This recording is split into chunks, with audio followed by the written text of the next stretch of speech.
जय श्री राम। आज हम आपको इतिहास के बारे में जानकारी प्रदान कर रहे हैं। यह जो जानकारी प्रदान की जा रही है वह कक्षा द्वादशी के जो कला संकाय के विद्यार्थी हैं जिन्होंने इतिहास एक ऑप्शनल विषय ले रखा है, उनके लिए महत्वपूर्ण विषय है। तो जो आज हम अध्ययन कर रहे हैं टॉपिक वह है भारत का वैभवपूर्ण अतीत।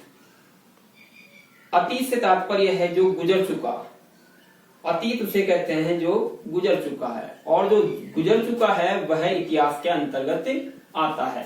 तो सबसे पहले हम भारत के जो वैभवपूर्ण अतीत है उसके बारे में जानकारी प्राप्त करते हैं।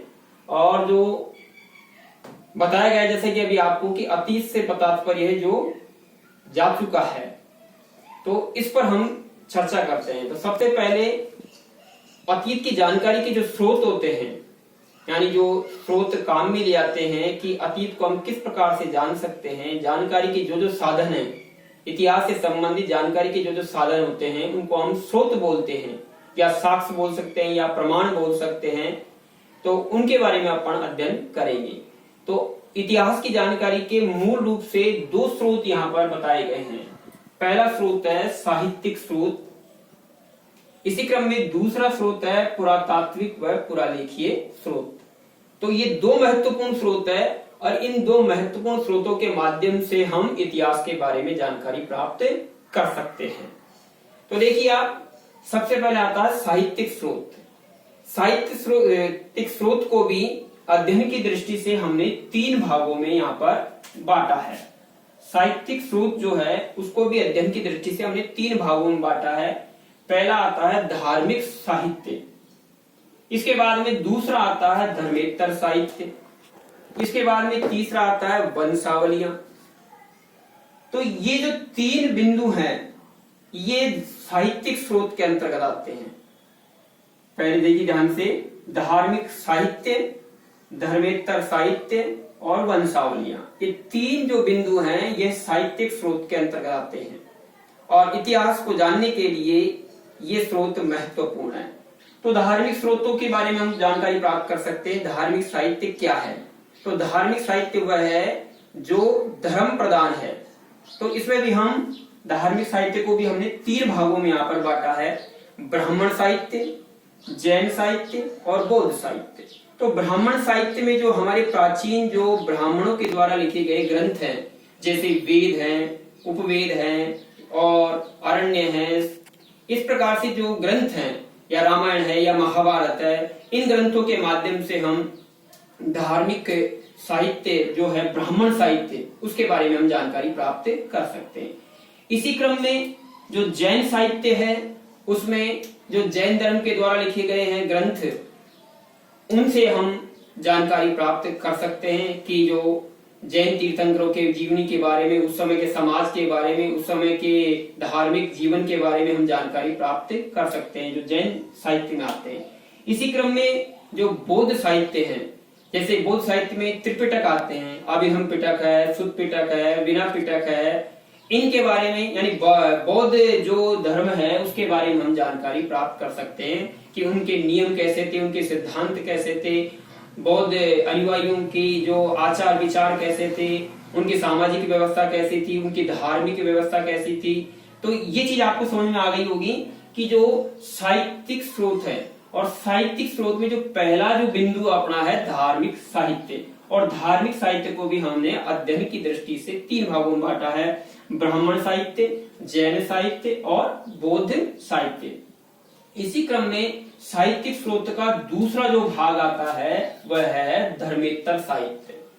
इस धर्मेत्तर साहित्य में जो ऐतिहासिक ग्रंथ है, यानी जो इतिहास से संबंधित ग्रंथ है, और इन इतिहास से संबंधित ग्रंथों से हम उस समय के शासकों के बारे में, उनकी राज व्यवस्था के बारे में, उनके सामाजिक जीवन के बारे में, उनकी कला साहित्य के बारे में आदि के बारे में हम जानकारी प्राप्त कर सकते हैं। ये आएगा धर्मेत्तर साहित्य में।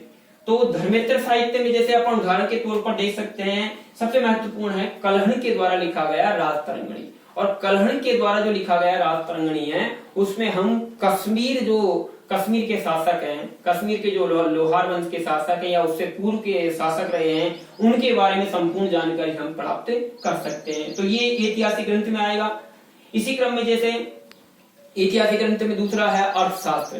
तो अर्थशास्त्र जो है कौटिल्य के द्वारा लिखा गया है और अर्थशास्त्र के माध्यम से हम मौर्य साम्राज्य के बारे में जानकारी प्राप्त कर सकते हैं, उस समय के तात्कालिक जीवन के बारे में जानकारी प्राप्त कर सकते हैं। इसके अलावा जो हर्ष चरित है बाणभट्ट के द्वारा लिखा गया है, तो उससे हम हर्ष के जीवन के बारे में जानकारी प्राप्त कर सकते हैं। इसी क्रम में जो जयानक के द्वारा लिखा गया है पृथ्वीराज विजय, और इससे भी हम ऐतिहासिक पृष्ठभूमि के बारे में संपूर्ण जानकारी प्राप्त कर सकते हैं। तो बिंदु पढ़ रहे हैं अपन, देखिए आप, साहित्यिक स्रोत।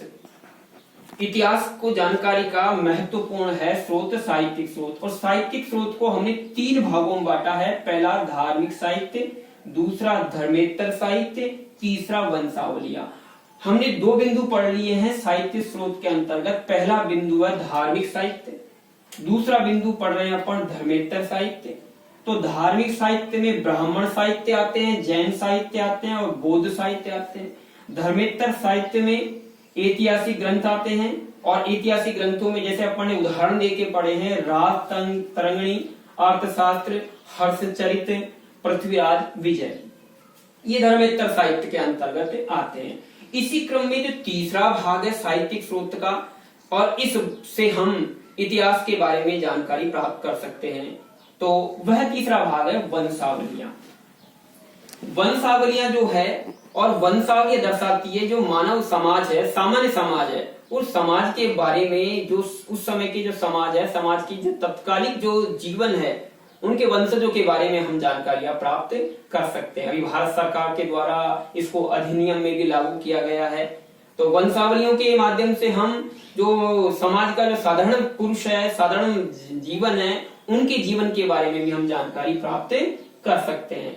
इससे पहले देखिए आप, जो धर्मेतर साहित्य था, जो धार्मिक साहित्य के बाद में धर्मेतर साहित्य, तो धर्मेतर साहित्य में एक तो हो गया ऐतिहासिक ग्रंथ। इसी क्रम में आते हैं जो क्षेत्रीय ग्रंथ, इसका भाग है क्षेत्रीय ग्रंथ। तो क्षेत्रीय ग्रंथों में जो क्षेत्रीय भाषाओं में लिखे गए ग्रंथ हैं, जैसे बात कर सकते हैं अपन राजस्थानी भाषा में लिखा हुआ नैनसिरी ख्यात ग्रंथ है। इसी क्रम में सूर्यमल मिश्रण के द्वारा लिखा गया है वंश भास्कर। तो ये जो ग्रंथ हैं, इनसे भी हम राजस्थान के जो तत्कालिक जीवन है उस समय का, उसके बारे में जानकारी प्राप्त कर सकते हैं। तो ये महत्वपूर्ण क्षेत्रीय ग्रंथ है, ये धर्मेतर साहित्य के अंतर्गत आते हैं। इसी क्रम में धर्मेतर साहित्य के अंतर्गत आने वाला दूसरा महत्वपूर्ण बिंदु है विदेशी ग्रंथ, विदेशी साहित्य। तो विदेशी साहित्य में अलग अलग समय में अलग अलग जो विदेशियों का यहाँ पर आगमन हुआ, जैसे कि हम बात कर सकते हैं यूनान से आया मैगस्थनीज, और मैगस्थनीज के द्वारा लिखा गया इंडिगा। इस पुस्तक के माध्यम से हम मौर्य साम्राज्य के बारे में जानकारी प्राप्त कर सकते हैं। इसी क्रम में जैसे चीन से पधारे हुए हैं ह्वेनसांग है, फाइयान है, इनसे भी हम उस समय के बारे में जानकारी प्राप्त कर सकते हैं। जैसे ह्वेनसांग के द्वारा लिखा गया ग्रंथ है सियुकी, और सियुकी से हम उस समय के तात्कालिक जीवन के बारे में जानकारी प्राप्त कर सकते हैं। तो कुछ ये विदेशी साहित्य हैं। तो धर्मेतर साहित्य में हम पढ़ रहे हैं, एक बिंदु पढ़ लिया अपन ने ऐतिहासिक साहित्य। इसी क्रम में दूसरा बिंदु पढ़ा है क्षेत्रीय साहित्य। इसी क्रम में तीसरा बिंदु है विदेशी साहित्य, और धर्मेतर साहित्यों में ही जो चौथा बिंदु आता है वह आता है विशुद्ध साहित्य। और विशुद्ध साहित्य में हम जो जैसे कि उस समय की जानकारी प्राप्त करने के ग्रंथ हैं, जैसे पाणिनि के द्वारा लिखा गया अष्टाध्याय, साथ ही साथ हम पढ़ सकते हैं जो विशाखदत्त के द्वारा लिखा गया है मुद्रा राक्षस, और जो नैतिक जीवन के बारे में हमें जानकारी प्रदान करता है वह है विष्णु शर्मा का पंचतंत्र। तो इन विशुद्ध साहित्यिक ग्रंथों के माध्यम से हम तात्कालिक जीवन की झांकी को प्रस्तुत कर सकते हैं, उस समय के मानव के बारे में जानकारी प्राप्त कर सकते हैं। तो ये जो सारे संपूर्ण बिंदु हम पढ़ रहे हैं, ये हमारे इतिहास को जानकारी, इतिहास से संबंधित जानकारी के विभिन्न महत्वपूर्ण स्रोत हैं, प्रमाण है, साक्ष्य है।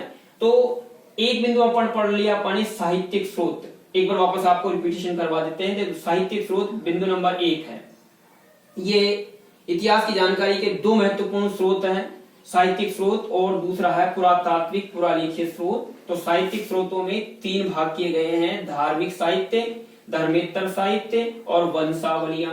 इसी क्रम में धार्मिक साहित्य में भी 3 भाग किए गए हैं, ब्राह्मण साहित्य, जैन साहित्य, बौद्ध साहित्य। धर्मेतर साहित्य में भी हमने जो अध्ययन की दृष्टि से इसको भी कई भागों में बांटा है। पहला है ऐतिहासिक ग्रंथ, दूसरा है क्षेत्रीय ग्रंथ, तीसरा है विदेशी ग्रंथ और चौथा है विशुद्ध साहित्य। साथ ही साथ आपको बताया गया कि जैसे कि तीसरा जो साहित्यिक स्रोत अपना वंशावलियां, जो सामान्य समाज के बारे में, उनकी तात्कालिक जीवन की झांकी के बारे में हमें जानकारी प्रदान करता है। तो बताया जाता है कि जैसे उस समय के श्रेष्ठ शासक हुए हैं, शासकों के शासन के काल के बारे में तो उस समय के लेखकों ने बढ़िया बढ़िया उनके विचारों को प्रकट किया है, लेकिन जो सामान्य जनता थी और सामान्य जनता के जीवन के बारे में जानकारियां हमें वंशावलियों के माध्यम से प्राप्त होती है। तो ये होगा एक महत्वपूर्ण बिंदु साहित्यिक स्रोत। इसी क्रम में जो इतिहास की जानकारी का जो दूसरा महत्वपूर्ण बिंदु है वह है पुरातात्विक पुरालेखीय स्रोत।